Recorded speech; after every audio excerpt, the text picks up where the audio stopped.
Nauwi sa pasto, sabi ko nga kanina, doktor eh. Ganda niya. Oh. Ito si Jomar. Hindi mo pa chin. Yung dalawa. Ano to?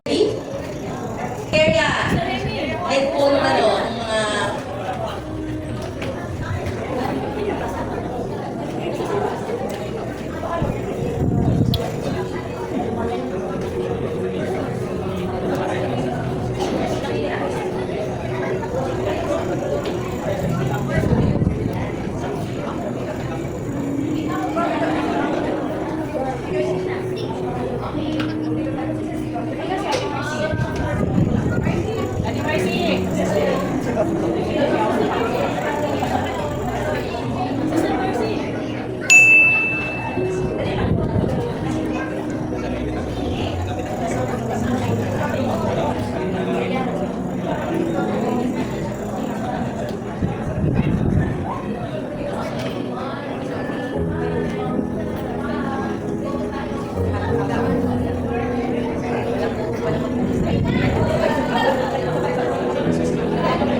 Next po, Prison Ministry. Prison Ministry po. Operation Ministry. Ngayon po, i-ready po ang ating unification.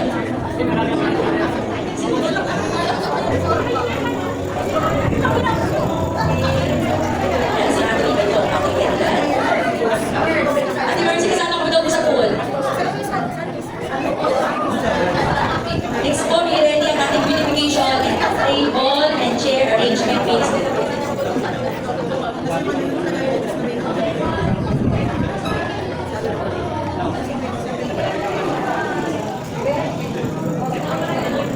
Okay, thank you. Ano po?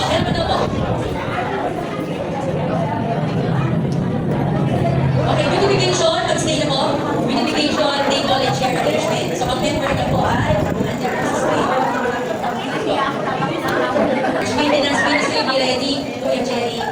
Ay, kasama po sa Church Maintenance po si Kuya Joseph. Kuya Joseph. Hindi na ba?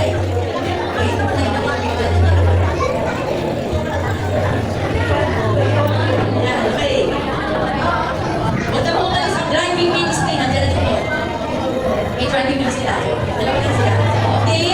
Okay lang. Salita na po. Salita na po. Picture. Ay, nandiyan na po pa. Teams ministry. Meetings po. Ministry. Come generating program ministry. Okay. Ito po creative ministry. Explain po ang market. Okay. Ready? Okay. Be ready, Sports and Recreation Ministry.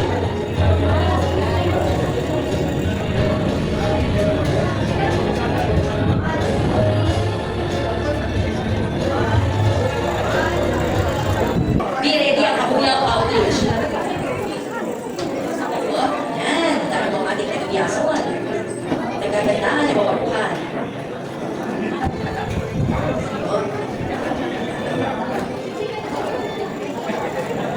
Last two na po tayo, last.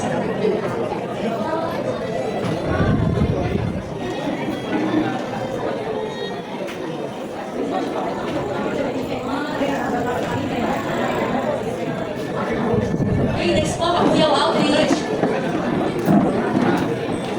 Marami po may kagandaan. Again, na Kabuyaw Outreach.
mga tema para sa po sa ating pag-unang panalangin.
Pagpalang hapon po sa ating lahat. Una sa lahat, humingi po ako ng apologize. Medyo na-rin po ang bibig ko. Ulit na nabagit ng ating pastor. Church anniversary din namin ng ating church na hinahawakan 40th anniversary sa taong center po ginanap. At after niyo po, tumalit yung po dito. Kasama po si Kuya Rene. Si Pastor Renato. Si Kuya Renato kasama po. Kaya nga, isa pong malaking karangan ng uli, may ibatahan, hindi ka bahagi ng inyong church banquet. Ako po'y nandito, hindi na parang magturo. Ang ginagawa mo dito, tuturo ba nga? Hindi na po parang magturo. Kasi, moral leader na po kayo dito, tama po ba? Lahat po kayo ay leader na. Kapwa ko ito po kayong manggagawa. Siguro, re-review o re-repress ko na lang po kayo. Pero hindi lang po mga lifers kung paano maging powerful sa buhay ko. At i-share ko na lang din para sa inyo. Kasi very familiar po tuturo ko sa inyo. Marahil ilang beses nyo na po siyang narinig. Kasi nasabihan ako ni Pastor, ako speaker, nag-pray ako. Ito po magandang message about sa leadership. At binigay sa akin ng ating Panginoon Diyos. Doon sa Matthew 6:33. Praise God.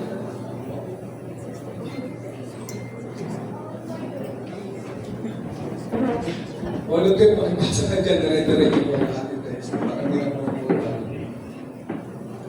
Okay, meron ba tayong mic? Basahin ko na. Ayaw po. Kung dinadamdam ng Diyos ang gamot sa para ng buhay ngayon. At kinabukasan ay dinagatong sa bala, kayo pa kaya kaili ng iyong pananalig. Slide please. Kaya huwag kayong mag-alala. Mag-alala na baka kayo tapusin sa pagkain o inumin o gamin. Hindi ba ang mga hintiin may nagbabala tungkol sa mga bagay nito? Alam lang yung mga nasa langit na kailangan ninyo ang lahat ng mga ito. Ngunit higit sa lahat, ay bigyan halaga ninyo ang kaharian ng Diyos. At Kung tayo sa ating upuan, tatawagin ko yung per table para po pumila tayo sa buffet. So, yung iba po ay umulang, mas tawagin po natin yung next number na table nyo pag kayo na po So, unahin po natin ang table number 1 and 2. So, ipapunta lang po tayo doon sa buffet table. Bilangan po namin kailan napapakasin na kayo sa buffet table. 1 and 2. Number table 1 and 2, nasan po kayo? Table 1 and 2. Meron na po pala, yun ako. Yung ating ano.